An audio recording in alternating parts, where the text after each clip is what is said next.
सभी को नमस्कार। आज का अपना टॉपिक है वस्तु विनिमय प्रणाली।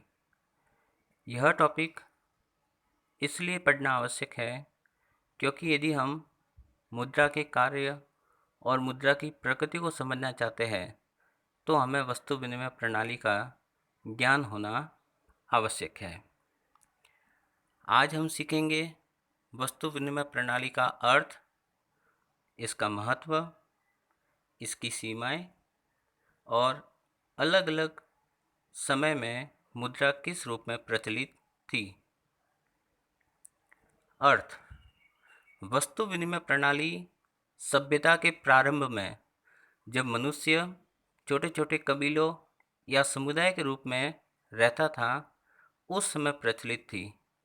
उस समय व्यक्ति की आवश्यकताएं सीमित थी और ऐसे समय में उसके पास में जो वस्तु होती थी उसके बदले में वह अपनी ज़रूरत की दूसरी वस्तुएं प्राप्त करता था और इस प्रकार समाज में वस्तु के बदले में वस्तु का प्रचलन था और यही प्रणाली वस्तु विनिमय प्रणाली कहलाती है, जिसे बार्टर सिस्टम या कभी कभार सीसी इकोनॉमी यानी कमोडिटी टू कमोडिटी इकोनॉमी भी कहते हैं। वस्तु विनिमय जैसे एक व्यक्ति के पास अनाज है, उसके बदले में उसे कपड़े चाहिए तो वह अपने पास का अनाज दूसरे व्यक्ति को देता है और दूसरे व्यक्ति से उस अनाज के बदले में कपड़े प्राप्त करता है। इसी प्रकार अनाज के बदले में पशु या फिर कपड़े के बदले में पशु, ये जो प्रणाली थी ये वस्तु विनिमय प्रणाली कहलाती है।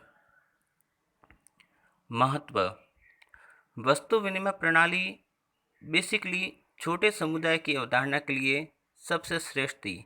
इसलिए हम पाते हैं कि यह एक सरल विनिमय प्रणाली थी क्योंकि इसमें मुझे जिस वस्तु की ज़रूरत है मैं उस व्यक्ति के पास गया जिसके पास वो वस्तु है और इस प्रकार दो ज़रूरतमंद व्यक्ति आपस में अपनी वस्तुओं की अदला बदली करके संतुष्टि की प्राप्ति करते थे।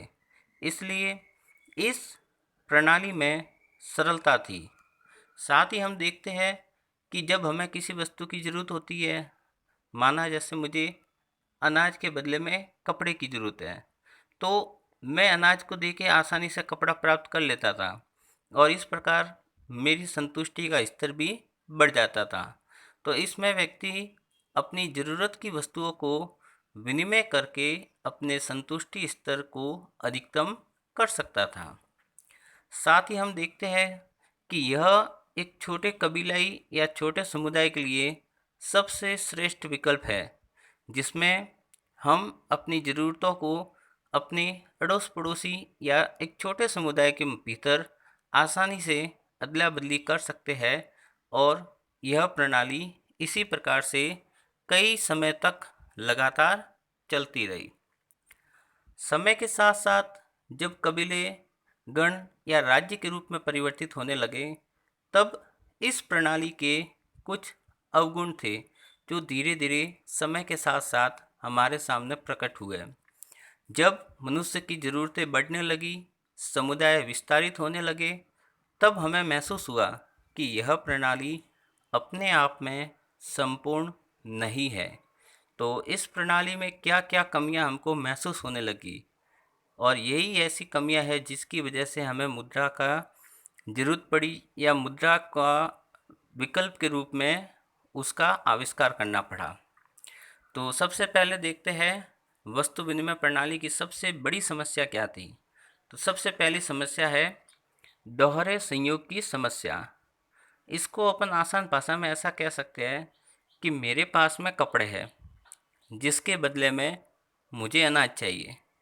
अब दूसरा व्यक्ति है जिसके पास अनाज है लेकिन उसको उसके अनाज के बदले में कपड़ा नहीं चाहिए, बल्कि वह व्यक्ति अपने अनाज के बदले में पशु चाहता है, जबकि मेरे पास तो कपड़े हैं। तो इस स्थिति में हुआ ये कि मेरे पास कपड़े होने के बावजूद जिसे मैं देना चाहता और उसके बदले में अनाज लेना चाहता हूँ, मैं ऐसा संयोग तलाशूंगा या उस व्यक्ति की तलाश करूँगा जो कपड़े के बदले में मुझे अनाज दे सके। तो यह इस प्रणाली की सबसे जटिल समस्या थी। कई बार संयोग बड़ी आसानी से प्राप्त हो जाते थे, लेकिन कई बार संयोग बहुत मुश्किल से प्राप्त हो जाते थे। तो ऐसे में व्यक्ति को अपनी उपभोग को जब तक उचित संयोग नहीं मिलता, तब तक उसे अपने उपभोग को स्थगित करना पड़ता था, क्योंकि जब तक उचित संयोग नहीं मिलेगा तब तक वस्तुओं की अदला बदली संभव नहीं है। तो यह इस प्रणाली का एक सबसे बड़ा अवगुण था, जिसमें व्यक्ति के पास पर्याप्त वस्तुएं होने के उपरांत भी वह अपनी जरूरत की वस्तु का उपभोग नहीं कर पाता था। इसकी दूसरी समस्या है मूल्य मापन का अभाव। मूल्य मापन, चूंकि इस प्रणाली में वस्तुओं के बदले में वस्तुओं की अदला बदली होती थी, इसलिए उनका कोई एक सार्वभौमिक मूल्य मापक नहीं था। जैसे मैं किसी को अनाज दे रहा हूँ और उस व्यक्ति से बदले में कपड़े ले रहा हूँ, तो मेरे अनाज का मूल्य कितना है और अगले वाले व्यक्ति के कपड़े का मूल्य कितना है, इसका कोई हिसाब इस प्रणाली में नहीं था। क्योंकि वस्तुओं के बदले में हम वस्तुओं की अदला बदली करते थे, लेकिन वो वस्तुएं कीमती है या नहीं है, उसके लिए मूल्य रूपी मापदंड हमारे पास में विद्यमान नहीं था। इस प्रणाली का तीसरा जो अवगुण है वो है मूल्य संचय का अभाव। क्योंकि इस प्रणाली में हम वस्तुओं के बदले में वस्तुओं की अदला बदली करते हैं, इसलिए इस प्रणाली में चूँकि वस्तुओं में टिकाऊपन का गुण सीमित मात्रा में होता है, यही कारण है कि हम मूल्य का संचय भविष्य के लिए लंबे समय तक नहीं कर सकते थे।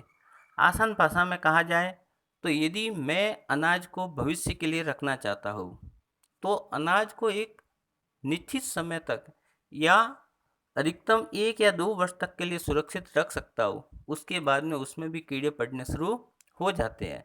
या फिर मैं ये कहूँ कि मैं अपने पशु को भविष्य के लिए धन के रूप में सुरक्षित रखना चाहता हूँ, तो इस बात की कोई निश्चितता नहीं थी कि मेरा पशु अगले 10 सालों तक जिंदा रहेगा या अगले 10 दिन तक। तो चूँकि वस्तुओं में टिकाऊपन का गुण नहीं था, इसी वजह से हम मूल्य का संचय इस प्रणाली में नहीं कर सकते थे। और चूँकि मूल्य का संचय इस प्रणाली में नहीं किया जा सकता था, इसी वजह से इसकी अगली समस्या हमारे समक्ष हुई कि हम भविष्य के सौदे करने में भी असमर्थ थे। क्योंकि वस्तुएं नाशवान है, नश्वर है, जिनको हम भविष्य के प्रति पूरी तरह आश्वस्त नहीं हो सकते, तो ऐसे में उनके आधार पर भावी सौदे भी संभव नहीं थे। जैसे मैं किसी व्यक्ति को ये कहूँ कि आज आप मुझे अनाज दे दीजिए और उसके बदले में मैं आपको 10 दिन बाद मेरा पशु दे दूंगा, तो इस बात की कोई निश्चितता नहीं थी कि 10 दिन बाद मेरा पशु उसी तरह स्वस्थ और सुरक्षित रहेगा जैसा आज है। इसलिए इस प्रणाली में भविष्य के सौदे बहुत सीमित मात्रा में या नगण्य होते थे। इसकी एक और समस्या आई हमारे समक्ष, और वो है अविभाज्यता की समस्या। अविभाज्यता मतलब डिवाइड करने की समस्या। जैसे मेरे पास में अनाज की एक बोरी है और उसके बदले में मुझे पशु चाहिए। अब दूसरा व्यक्ति है जो अपना पशु अनाज के बदले में बदलने को तैयार है, लेकिन वह व्यक्ति अपना पशु 2 बोरी अनाज के बदले में देना चाहता है। तो ऐसी स्थिति में चूँकि मेरे पास 1 बोरी अनाज ही है और वह व्यक्ति 2 बोरी अनाज चाहता है, तो इस स्थिति में यदि हम 1 बोरी के बदले में उस पशु को लेना चाहेंगे, तो वह आधा पशु ही हमारे हिस्से में आएगा। और चूँकि पशु को आधा करते ही उसका अस्तित्व समाप्त हो जाएगा, इसलिए हम चाह कर भी वह सौदा नहीं कर पाते थे, क्योंकि हम वस्तुओं को छोटी छोटी इकाइयों में विभाजित नहीं कर पाते थे। तो यही समस्या अविभाज्यता की समस्या कहलाती है, जिसमें कुछ संयोग ऐसे होते हैं जहां हम वस्तुओं को विभाज्य करने में असमर्थ होते हैं। तो इस प्रकार वस्तु विनिमय प्रणाली तेज गति से बढ़ती अर्थव्यवस्था के साथ अपना तालमेल बिठाने में असमर्थ रही। नतीजन ये हुआ कि ज्यों-ज्यों मनुष्य की आकांक्षाएं और आवश्यकताएं बढ़ती गई, वस्तु विनिमय प्रणाली में बहुत ज़्यादा असुविधाएं और कठिनाइयां उत्पन्न होती रही। इन्हीं कठिनाइयों को दूर करने के लिए हमने मुद्रा अपनाई, जो कि हम अगले वीडियो में देखेंगे, मुद्रा के कार्य और उसकी प्रकृति को। अब हम देखते हैं कि अलग अलग समय में मुद्रा किस रूप में हमको पाई गई। जैसा हम देखते हैं, आवश्यकता आविष्कार की जननी है। मनुष्य जिस दौर में रहा है, उसने उस दौर की वस्तुओं को मुद्रा के रूप में प्रयोग करना शुरू किया था। मसलन जैसे हम प्रारंभ में देखते हैं तो आखेट युग में मुद्रा के रूप में पशुओं के दांत और हड्डियों को भी प्रयोग किया गया। जैसा आप आजकल भी देखते हैं, हाथी दांत आज भी कीमती माने जाते हैं।